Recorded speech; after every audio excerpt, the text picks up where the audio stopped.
সে অনেক কাল আগে মেদিনীপুর নামে একটি গ্রামে এক গরিব কাঠুরিয়া বাস করত। একদিন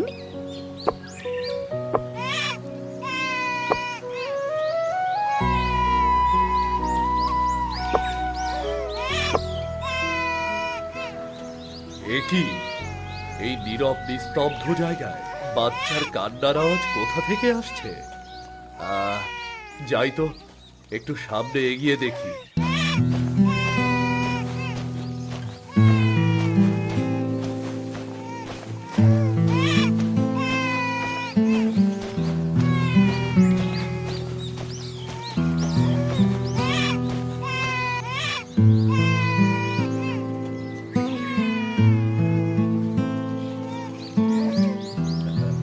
আরে আরে আরে, ওই তো একটা বাচ্চা কাঁদছে ওখানে।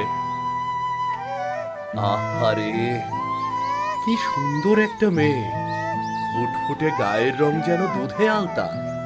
এই বাচ্চা মেয়েটিকে এখানে কে ফেলে গিয়ে গেছে? যাই হোক না কেন, আমি ওকে সাথে করে নিয়ে যাচ্ছি। হ্যাঁ। এরপর সেই কাঠুরিয়া বাচ্চা মেয়েটাকে নিয়ে বাড়িতে গেল। সরলা, এই সরলা, কোথায় গেলে তুমি? এই দেখো, আমি সাথে করে কাকে নিয়ে এসেছি।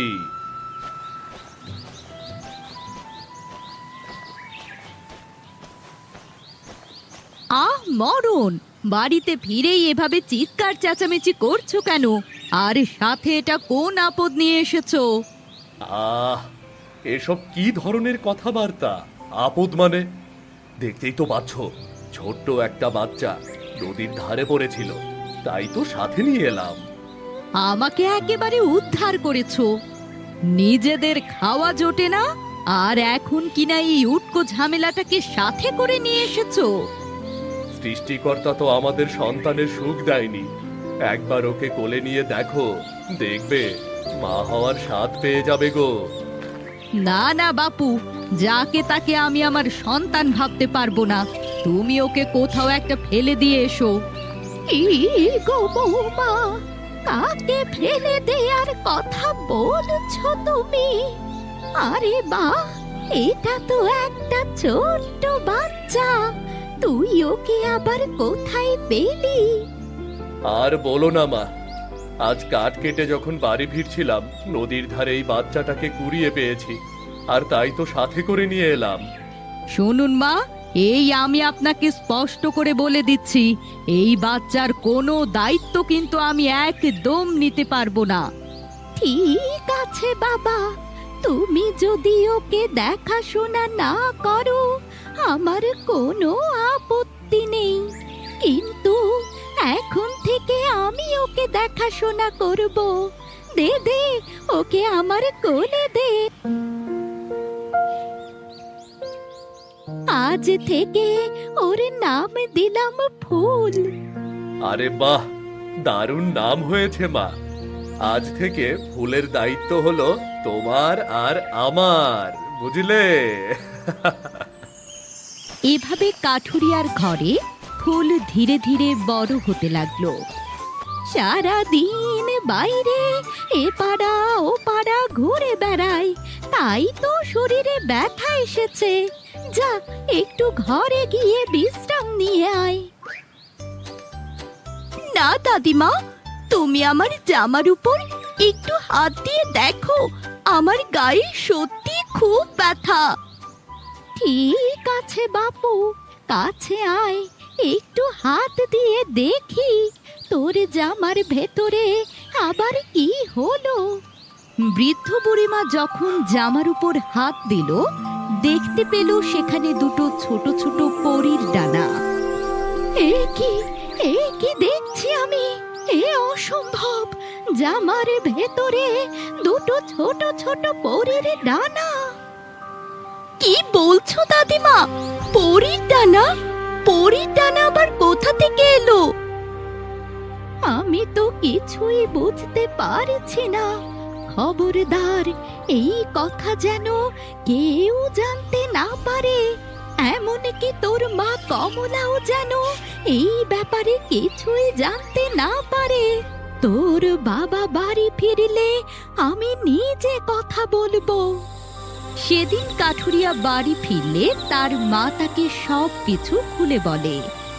হ্যাঁ রে বাবা, আমি একদম ঠিক কথাই বলছি। বিশ্বাস না হলে তুই ওর জামার উপর হাত দিয়ে দেখ, ওখানেই পরীর ডানার মতো ছোট ছোট ডানা আছে। কি বলছো মা? তার মানে কি ও পরিরাজ্যের কোনো রাজকন্যা? এতদিন যাকে আমি সন্তান স্নেহে আগলে রেখেছি, সে আসলে কোনো মানুষ নয়, বরং একটা পরী। হ্যাঁ রে বাবা, ও কোনো মানুষ নয়, ও একটা পরী। এখন ওকে যেখান থেকে নিয়ে এসেছিলি সেখানে রেখে আয়। ওর বাবা মা নিশ্চয়ই ওর খোঁজ করেছে। না মা, না না, আমি ওকে কিছুতেই ছেড়ে দিয়ে আসতে পারবো না। ও আমার মেয়ে, আমি ওকে নিজের মেয়ের মতো করেই বড় করেছি। ফুলকে আমি খুব ভালোবাসি মা, ওকে ছাড়া আমি বাঁচতে পারবো না। আমি জানি বাবা, আমি সব জানি, কিন্তু যত দিন যাবে ওর সত্যিকারের পরিচয় প্রকাশ পেয়ে যাবে। তাছাড়া তোর স্ত্রী ওকে একদম সহ্য করতে পারে না। ও যদি একবার জানতে পারে যে ফুল আসলে একটা পরী, তাহলে তাহলে সবাইকে সত্যি কথাটা বলে দেবে। ভবিষ্যতে কি হবে তা আমি ভাবি না মা, কিন্তু ফুলকে আমি কিছুতেই হাতছাড়া করব না। তুমি ওকে বুঝিয়ে বলো যেন কাউকে কিছুই না বলে। যাই, এখন ঘুমাতে যাই, অনেক রাত হলো। সেদিন রাতে কাঠুরিয়া ঘুমাতে চলে গেল।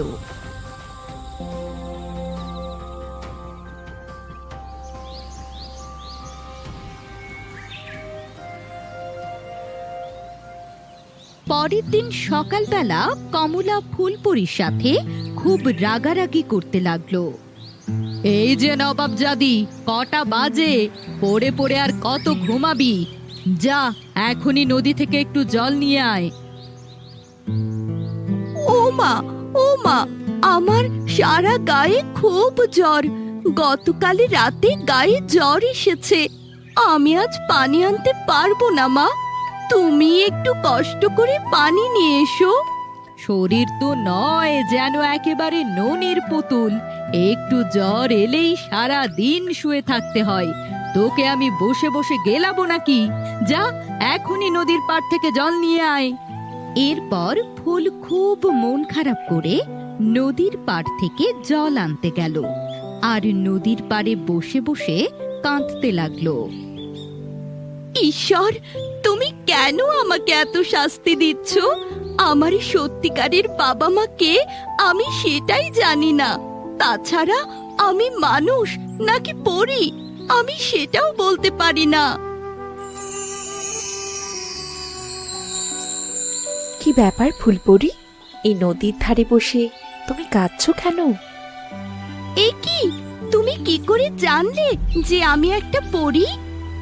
আমার সত্যিকারের পরিচয়টা এই পৃথিবীতে আমার বাবা মা আর দাদিমা ছাড়া কেউ জানে না। তুমিও পড়ি, আমিও পড়ি। তাহলে তাহলে কেন আমরা আমাদের পরিচয় জানবো না বলো তো? তোমার পরিচয় আমি ঠিক জানি, এমনকি তোমার ব্যাপারে আমি সবকিছুই জানি ফুলপরি। তাহলে বলো, আমি পৃথিবীতে কি করে এলাম? আমার বাবা মা কে, কি তাদের পরিচয়? আমি সবকিছুই জানতে চাই। তুমি কোনো মানুষ নও, তুমি সত্যিই একজন পরী। আর তুমি হলে পরিরাজ্যের রাজকন্যা, মহারাজ আর মহারানীর একমাত্র মেয়ে তুমি। তোমার বাবা মা তোমাকে খুব ভালোবাসে। না না, তুমি মিথ্যে বলছো। আমার বাবা মা আমাকে একদম ভালোবাসে না। যদি সত্যি সত্যি তারা আমাকে ভালোবেসে থাকতো, তাহলে আমাকে ওরা পৃথিবীতে রেখে যেত না। আরে বাবা, তুমি ওদের ভুল বুঝছো। তোমার বাবা মায়ের কোনো দোষ নেই। আসলে এক অভিশাপের কারণে ওরা তোমায় পৃথিবীতে রেখে যেতে বাধ্য হয়েছিল। ওরা তোমার জন্য এখন অপেক্ষা করছে। চলো, আমি তোমায় পরী রাজ্যে নিয়ে যাচ্ছি। আমি আমার বাবা আর দাদিমাকে ফেলে কোথাও যাব না, ওরা আমার জন্য অনেক কাঁদবে।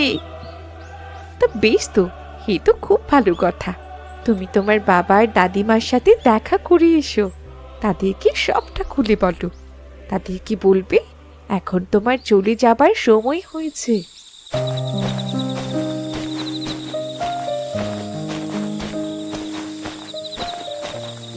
যা মা, তুই সত্যিকারের মা বাবার কাছে ফিরে যা, তারা নিশ্চয়ই তোর জন্য অপেক্ষা করছে রে।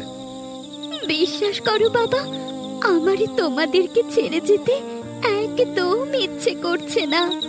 দাদিমা, ও দাদিমা, আমি আমার বাবা মার কাছে যেতে চাই না। সোনা মেয়ে আমার, এই কথা বললে কি করে হয়? তোর বাবা মা তোকে খুব ভালোবাসে। ওখানে গেলে তুই খুব ভালো থাকবি। তুই হলি রাজকন্যা, ভালো খাবার দাবার, সোনা দানা, ভালো জামা কাপড় সবকিছুই পাবি। আমি তো তোকে কিছুই দিতে পারিনি রে মা, কিছুই দিতে পারিনি। আমি এসব কিছুই চাই না বাবা, আমি শুধু ভালোবাসা চাই। আর যেটা তোমরা আমাকে সব সময় দিয়েছো, কখনো আমাকে অভাব বুঝতে দাওনি। আমি চাই তোর যেন একটা সুন্দর জীবন হয়, আর তুই যেন খুব ভালো থাকিস। চলো ফুলপরি, ভোর হতে খুব বেশি দেরি নেই, আমাদের এখনই রওনা হতে হবে।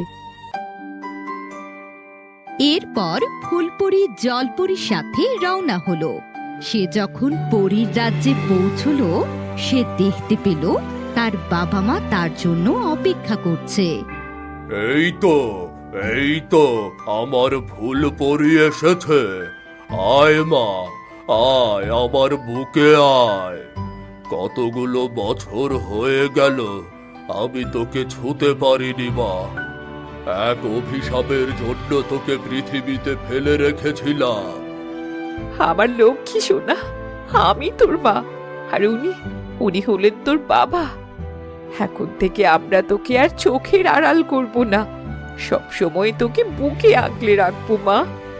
যাও ফুলপরি, তুমি তোমার সত্যিকারের বাবা মায়ের কাছে যাও, ওরাই তোমার সত্যিকারের বাবা মা। এরপর ফুলপরি তার বাবা মার সাথে থাকতে শুরু করলো। সেখানে সোনা দানা, হিরে জহরত কোনো কিছুর অভাব ছিল না, কিন্তু ফুলপরি সব সময় মন খারাপ করে থাকতো। কি হয়েছে মা, আমাকে খুলে বল। এত কিছুর পরেও তোর কেন মন খারাপ? কি চাস তুই? তুই যা চাইবি আমি তোকে তাই দেব মা। আমার যা প্রয়োজন তা তোমরা আমাকে কখনো দিতে পারবে না। একবার তুই মুখ ফুটে বলেই দেখ না, আমি তোকে পৃথিবীর সমস্ত কিছু এনে দেব। এরপরেও আমি তোর মুখে হাসি দেখতে চাই। তুমি যদি সত্যি সত্যি আমাকে খুশি দেখতে চাও, তাহলে তাহলে আমাকে আমার বাবার কাছে নিয়ে যাও। এই পরিরাজ্যে আমার দম বন্ধ হয়ে আসে, আমি আমার গরিব কাঠুরিয়া বাবার কাছেই থাকতে চাই। না না, এ হতে পারে না রাজকন্যা, তুই একজন রাজকন্যা, আর তুই কিনা থাকবি গরিব কাঠুরিয়ার কাছে? মা হয়ে এটা আমি কিছুতেই মানতে পারবো না। আমি কোনো বিলাসবহুল জীবন চাই না, আমি আমার বাবার সাথেই থাকতে চাই। তুমি যদি আমাকে বাবার কাছে না নিয়ে যাও, তাহলে আমি এই পরিরাজ্যের আর কোনো খাবার গ্রহণ করব না। তুই শুধু শুধুই জেদ করছিস, আমি তোকে কিছুতেই হাতছাড়া করব না। অনেকগুলো বছর পর আমি আমার সন্তানকে ফিরে পেয়েছি, তোকে তোকে আমি আর হারাতে চাই না। এভাবেই কেটে গেল কয়েকটা দিন, কিন্তু ফুলপরি ধীরে ধীরে অসুস্থ হয়ে যেতে লাগলো। সে সব সময় তার বাবা গরিব কাঠুরিয়ার কথা ভাবত। কাঠুরিয়াও তার মেয়ের জন্য সব সময় মন খারাপ করে থাকত। সত্যি মেয়েটার সাথে কতই না খারাপ ব্যবহার করেছি, কতই কষ্ট দিয়েছি। ওসব কথা ভেবে কি হবে বৌমা? আরে তোকেও বলি, এখন কাজ কর্মে মন দে। সারাক্ষণ শুধু ফুলপরিকে নিয়ে ভাবলে তোর তো চলবে না। কি করব মা, আমার মন তো একদম মানে না। ওকে আমি সন্তান স্নেহে বড় করেছি, সারাটাক্ষণ আমার শুধু ফুলপরির কথাই মনে হয় মা, ফুলপরির কথাই মনে হয়। আদিক্ষেতা করে এখন আর কি হবে? তুমি যে ফুলপরির কথা ভাবছো, সে মহা আনন্দে পরীর রাজ্যে ঘুরে বেড়াচ্ছে, খাচ্ছে, যাচ্ছে। কাঠুরিয়া, কমলা এবং বুড়িমা যখন কথা বলছিল, হঠাৎ করে সেখানে মহারাজ আর মহারানী ফুলপরীকে নিয়ে নেমে এলো। কাঠুরিয়া, কোথায় তুমি? এই দেখো, আমি তোমার মেয়েকে সাথে করে নিয়ে এসেছি। বাবা, ও বাবা, আমি এসেছি বাবা। এই দেখো, তোমার ফুলপুরি তোমার কাছে চলে এসেছে। তোমরা সবাই দেখো, দেখো সবাই, আমি বলেছিলাম না, আমার মেয়ে আমাকে না দেখে থাকতেই পারবে না, আমাকে আমাকে সে ভুলে যেতেই পারে না। এই তো আমার মেয়ে, আমার মেয়ে আমার কাছে চলে এসেছে। অনেক চেষ্টা করেও মেয়েটাকে নিজের কাছে আটকে রাখতে পারলাম না, আর তাই তো তোমার কাছেই দিয়ে গেলাম। আজ থেকে ফুলপরি তোমার সন্তান হয়ে থাকবে। তবে হ্যাঁ, তোমাদের ভালো জীবন যাপনের জন্য যা যা করণীয় আমি করব। আয় মা, তুই আমার বুকে আয় মা। তোকে ছাড়া একটা দিনও আমি ভালো ছিলাম না মা। তুই আমার বুকে থাকবি, কোনো অর্থ সম্পদ প্রাচুর্য আমার দরকার নেই। আমার শুধু তোকে চাই মা, আমার শুধু তোকে চাই। এরপর ফুলপরি কাঠুরিয়াকে পরম আদরে জড়িয়ে ধরে। আর এভাবেই ভালোবাসায় শেষ হয় বাবা মেয়ের গল্প।